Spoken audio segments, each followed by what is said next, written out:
We have new evidence right now showing the backlash to Trump's flailing trade war. That backlash is broad. From the bankers and CEOs I mentioned and quoted some here at the top of the show, to political leaders in both parties. Plus this weekend's protest, which tapped into the wider anger there. You can see the sad emoji with a crashing retirement account and the failed policies that those protesters say are hurting Americans and small businesses in real time. Now, then there are still many people who, of course, avoid traditional or credentialed press. Yeah, one thing is it's kind of funny that Donald Trump ran on a campaign promises of how easy it's going to be. We're going to get so tired of winning. I mean, as soon as he becomes president, I mean, it's just like day one, things are just going to get immediately better. Like prices for groceries are going to go down, and the stock market's going to flourish, and it's just going to be so easy. It's going to be incredibly easy. And then what is he telling us now? We got to hang tough. Short-term pain. It's going to be bad, but, we got to weather the storm and we're going to get through it. But I thought it was supposed to be easy. Why is it so hard now? Why do we have to hang tough? I wonder if people are starting to wake up and find out that Trump does not have their back. It's one big grift and they've fallen for it. I know, an 104% tariff on China. I mean, he's lost a lot of rich people a lot of money too. No one's lost more money than Elon Musk, apparently, since Trump's been elected, which is also pretty ironic considering he spent $300 million on Trump's campaign. He basically is buying political power, He's buying the presidency. You believe whatever is politically expedient and comfortable and convenient to believe in to implement whatever you're trying to do. And, it doesn't matter if it's based on a ChatGPT formula, something that they made up on the fly or, some sort of error or whatever, because that's really what their formula was based on. It's just that that's what they wanted to do. So they were going to figure out a way to make that piece of the puzzle fit. But it is interesting because it does also make me think about that contradiction of economic nationalism versus imperial capitalism. I mean, the fact that,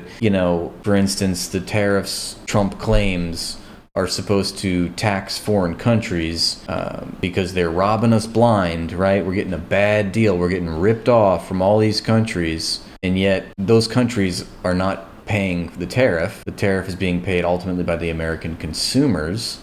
So why are we importing these goods, these manufactured goods from countries like China? Because capitalists, American capitalists, have found it more profitable to do so, to exploit other countries for their own private profits. And, Trump is sort of messing with that formula quite literally by, imposing all these tariffs, and it's upsetting the richest man in the world. Obviously, he's not too pleased. He's not too plussed about the tariff policy. He's calling Trump's economic advisor, the tariff tyrant, Navarro, a dumbass.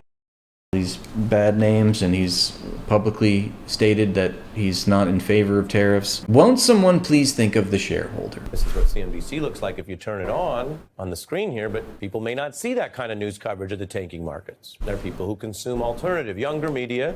That's as a cultural matter, or what you've heard about, some of these MAGA-friendly podcasts and streaming shows, and that's a political matter. And a different set of voices rules. One bite everybody knows rules. Avoid. 7-7. Good, solid. Most companies have all these different requirements, and they're... What did showing a guy eating pizza have to do with anything? That pizza looked good, by the way. Openly allowed to discriminate against especially heterosexual white men. The attempt to feminize men is ongoing on the left. Check out this rap and let me know your honest thoughts. I think it's... Let me know your honest thoughts. Yeah, you think Donald Trump's going to like that? It's glorifying him. Of course he's going to like it. I think it's incredible. That's from one of the streaming shows there. And a Tesla Cyber Beast retails for about $100,000. The young man you see there, Aiden Ross, would have a harder time buying one now. Now, he's supported Trump and even scored a coveted interview. But he now complains with the tariff crash that he's losing money, that he feels, quote, poor after all this, which is part of a wider backlash from MAGA podcasters and streamers. And let's be clear, many of them speak to their audience in an unfiltered, authentic way in real time. Part of what draws their audience. Now, they have MAGA credentials. I'm showing you, they have this past talk about supporting Trump's promise for the country, but many of them are now sharing with their huge audiences, which can number in the millions or tens of millions in the case of Rogan, who I showed earlier. Well, many of the ones you're about to see, they're sharing concern, confusion, and even disgust over the cost of Trump's flailing trade war. Yeah, I'm voting for Trump. Trump has put his tariffs all over the place. I've been trying to understand them. I don't. And everything's in the because of it. Donald Trump just cost me $20 million or whatever he did. Maybe don't be on the golf course. Everyone in this room, everyone loves you. And I just want to say you're a true hero for this country. I don't know how many of you guys are invested in crypto or stocks. What the is going on with our country? Guys, why am I poor? When he says what's going on with our country, what he means is what's going on with my bank account. See, when they say country, they mean bank account. Comrade Trump strikes again. I made that joke, Judge X. That's my joke. Are you stealing my joke? No, but seriously, thank you, Comrade Trump. Because Donald Trump is the nominee against Joe Biden, I won't just vote for him. I will walk over broken glass to vote for him. Trump is a post-capitalist anti-capitalist. Now, it's pretty awesome. He's like, fuck the markets. He's like, we're not done losing money, folks. You need to feel that short-term hurt. Okay, let's see what this dumbass says. Let's go back and get it in full. Biden, I won't just vote for him. I will walk over broken glass to vote for him. His giant tariff policy that he just dropped on the market unilaterally, probably unconstitutionally. This is a vivid demonstration of very well-known prominent Trump fans, whether they're in your feeds, as they say, or not, going through their own personal experience of the harm of these Trump economic policies as their viewers watch. And this shows how the medium is still the message. That younger viewers might see their favorite commentator reacting to the markets in real time, kind of like a popular YouTube reaction videos, or sometimes there'll be a video of someone cooking or a dog doing a trick. I think this is all gonna end really bad. I just have this foreboding sense that this is not going to end well. There's, right now it's like the ruling class is fighting with itself, which is actually a good thing. We can exploit these weaknesses because capitalism, it's a class war, folks. What happens when your enemy is at their weakest? That's the time to strike in bowling, in chess, is all I'm saying. And then someone else reacts. That's how some people are getting these bad market updates, learning how bad things are in reality. And it is hard to dismiss these last 5 days as some, quote, snowflake old media conspiracy when very MAGA-friendly new media are live streaming their pain. Donald Trump just cost me $20 million or whatever he did. God, there's so much pain in the markets. I feel your pain, man. What the is going on with our country? Maybe don't be on the golf course. Guys, why am I poor? Now, losing 20 million means you have more than 20 million. Trump's richest backers are losing even more. The tech titans from the inauguration, who had criticized Trump before, remember, who had given public warnings about exactly the type of governing failures we've been seeing now, they're down tens of billion with a B. And the one who lost the most has actually been the most involved. Musk on the right losing over $100 billion in the past few months alone. It's hard to even get your head around the number. Come on, that's awesome. That's really funny. He's lost $130 billion and he's still the richest human on earth. That's insane. 45 billion. Look, despite their best efforts, they're just hemorrhaging billions of dollars. Imagine that money, it's just liquidated. The value, this is what it's all made up. We made it all up. Imagine what could have been solved with that money. This theme runs from those tech elites to the MAGA. So since Trump took office, the markets have lost. I believe the stock market itself has lost over $10 trillion in wealth, in value. And since his tariff policy was announced, National Liberation Day, what have you, that was 2 days of after April 2nd. It was like 6 trillion more had been liquidated. So 6 trillion in 2 days. Meanwhile, and I made this point in one of my videos, that Elon Musk is on record as for the goal, he says, for his Doge, Department of Government Efficiency, is to save government spending with the amount of 15% of the national deficit, which turns out to be $1 trillion. So in the first 130 days, and I think my math is correct there, in the first 130 days, that was his goal. That was Trump and Elon Musk's goal for Doge, was to save the government $1 trillion, 15% of the national deficit. And in 2 days, Trump has liquidated 6 times that amount from the stock market. It's pretty wild. Maga podcasters I showed you to some of the most seasoned Wall Street insiders.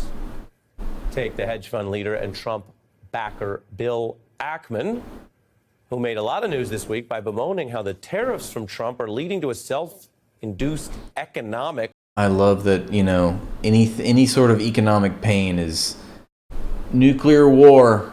We've got it's code 4, DEFCON, whatever. It's a nuclear winter. Okay? We're having radioactive fallout. It's like the IDF is bombing our homes. We must invade Greenland. These fucking economists, man, they're so dramatic, It's just, I can't interpret anything that I'm seeing without also thinking about a genocide that's being live streamed to me every day on the Nightmare Box. And seeing people with their heads blown off and being burned alive and being massacred and buried in a shallow grave. And we're supposed to care about anything happening else in the world or care about the crypto market. Like, where are our heads, It's sickening. Nuclear winter, total reversal, I should say, from his post-election vow that Trump would do nothing to interfere with America's economy. We're stepping into, I would say, the most pro-growth, pro-business, pro-American administration I've perhaps seen in my adult lifetime, certainly. President Trump will do nothing that interferes with the success of the country, the success of the economy. Oh, yeah, no, he's good. Trump's good. Oh, no, he's going to be great. The biggest growth of all the presidents put together times 10. It's going to be great. And now this guy's like, it's a nuclear winter. He will do nothing. That was post-election. That was just over 100 days ago. And yet, what Ackman is referring to, the quote I read you that's new, tariffs causing an economic nuclear winter. The tariffs are from the guy Ackman wanted elected. Ackman now part of this larger money-losing team who said they just didn't think Trump would tariff like he said he would. Ackman also goes further in addressing this. He claims it was actually unforeseeable that Trump would do what he said he would do on tariffs, posting, quote, I don't think this was foreseeable. I assumed economic rationality would be paramount. My bad. All right. And yet, might be or not. He thought Trump was a rational actor? What? It was somehow foreseeable to other people, some of whom are, of course, Trump critics or in the opposition to Trump and MAGA, some of whom are just nonpartisan individual experts or journalists who try to track what he really does and how he operates. And we have a long record now for that. Because many other people knew that it was foreseeable if Trump campaigned on pardoning convicts like he vowed that he would, and he did. Or that he would try to use power to punish opponents, like he vowed, and he's doing now. Or that he would flout court orders and not care about limits on his power, from immigration to tariffs to other features of the presidency, because he said he would, and he'd previously dodged 4 different indictments like he vowed, and he did. So added. Yeah, I voted for the leopard eating faces party, but I didn't think that they were going to eat my face. Together, just a couple quick examples. Yes, it was foreseeable that President Trump, if elected, would tariff like he said he would. One might say Trump had been very clear he wanted to tariff like it's 1930. That's a kind of a Prince Smoot-Hawley reference. Ari Melber always tries to interject these hip-hop, music references to make himself seem more cool than he actually is. He's like the hip corporate pundit. I don't know what I'm supposed to think. Like, can you just give me the news?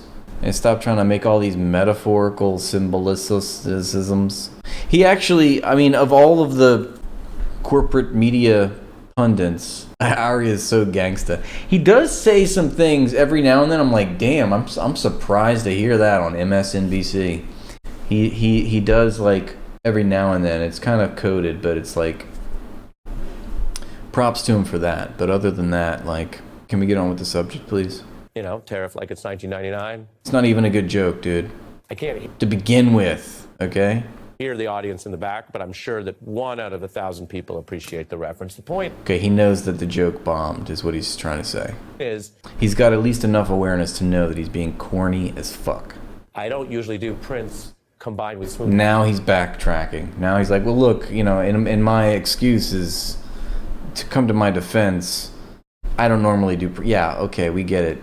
Alley references. One might say that if this wasn't such a serious news night and costly news week. So, all right, we'll put Prince aside. But here's how the very serious Nobel economist Paul Krugman dismissed that kind of rhetorical wobbly defense, which I'm telling you about. Do I have a better Prince pun? Look, if you don't have any puns to bring to the table, then shut your mouth. Because this is part of our reality. Trump's got a few years left in office. Krugman writes, these ultra-wealthy backers are shocked to discover that Trump is who he always was. While the They are who we thought they were. Times Michelle Goldberg notes many investors did delude themselves about Trump because they either leaned right or they wanted lower taxes or they just hoped the money would keep pouring in so they looked the other way. And now the sell-off is feeding a buyer's remorse in the selective memories. And for voters who may not follow every single story, they are on to this one, and that will only continue if the markets keep tanking and the recession risk rises. Trump voters are finding all that talk of lower prices and prosperity has not been Donald Trump's stated priority. Instead, he's warning of more pain while he golfs. The markets are down on the tariffs, with warnings of a wider recession When Dow Jones cry. risk rising. Nice, Jesse. So some were in denial that Trump would tariff exactly like he planned. Some were in denial about Trump himself, a lesson that they could ignore at their peril, given that Trump is currently saying he'll hold power past 2029, which is illegal. So if you didn't believe that he would do the pardon... Illegal? The president is suggesting of doing something illegal? I shudder to think. I can't believe illegal.